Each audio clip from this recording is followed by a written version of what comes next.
C'est là où se trouve l'arbitraire aussi un peu. Vous avez donné un exemple tout à l'heure. Je pense que ce genre de débat permet aussi d'éclairer nos compatriotes. Vous avez élu des représentants de la nation qui adoptent une loi.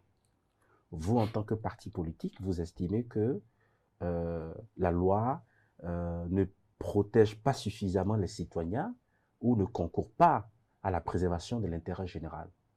Libre à vous de le dire et de dire peut-être que dans cette loi, on aurait dû mettre telle chose à la place de telle autre chose. C'est pas ça qui est interdit. Ce qui est interdit, c'est d'aller sur le terrain, appeler les populations à la résistance contre la loi, inciter à la rébellion et entraver les déploiements de l'action politique du gouvernement qui est en place. Comment on peut entraver le déploiement de l'action politique? Je vous donne un exemple. Oui, je voilà, vous donne un exemple très concret. Monsieur Azatasso, courant 2024, alors que, je pense même que c'était en 2025, nous avons connu une année particulière, hein, parce que le 8 janvier et le 17 avril 2025, nous avons enregistré des attaques terroristes. Le gouvernement, dans le réajustement de notre dispositif de sécurité, a décidé que l'on applique de façon stricte les tests réglementaires qui encadrent les voies de sortie et d'entrée du territoire national. Donc, du coup, toutes les voies informelles auxquelles les populations des régions frontalières s'y sont habituées pendant des décennies ont été fermées d'une façon ou d'une autre. Un parti politique, celui de M. Azatasso, envoie une équipe de députés sur le terrain pour dire aux populations, le gouvernement qui fait ça est contre vous. Ce que vous avez toujours fait depuis des décennies. Pourquoi c'est aujourd'hui on trouve que ces voies-là ne doivent pas être empruntées? C'est parce qu'on ne vous aime pas. Nous vous demandons de ne pas accepter. De toutes les façons, vous savez ce qu'il faut faire.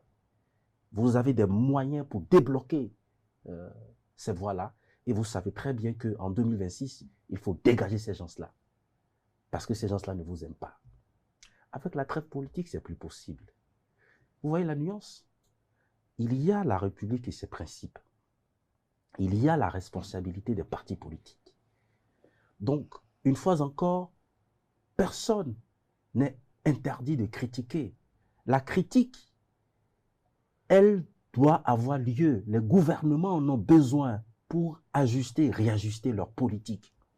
Mais pour les partis politiques, oui, un instant, oui. Au nom de la responsabilité qui leur incombe en tant que force sociale, on leur demande, lorsqu'il y a des critiques, de faire des propositions alternatives et de s'abstenir de tout propos ou de tous actes. Mais Eugène Azatasso a posé une question tout à l'heure.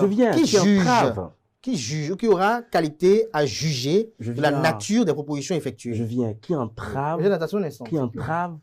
la trêve politique.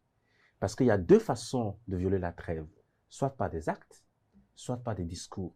C'est pour ça que la Constitution a habilité le Sénat, au nom de la mission qui lui est confiée, vous l'avez rappelé en introduction, donc de réguler la vie politique, de veiller au respect de la trêve.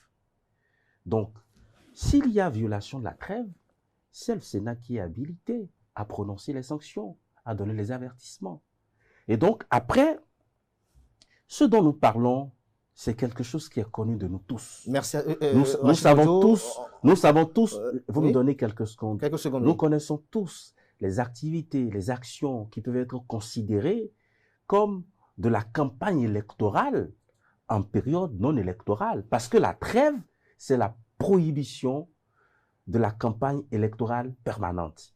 C'est la prohibition de l'animation de la vie politique à finalité compétitive.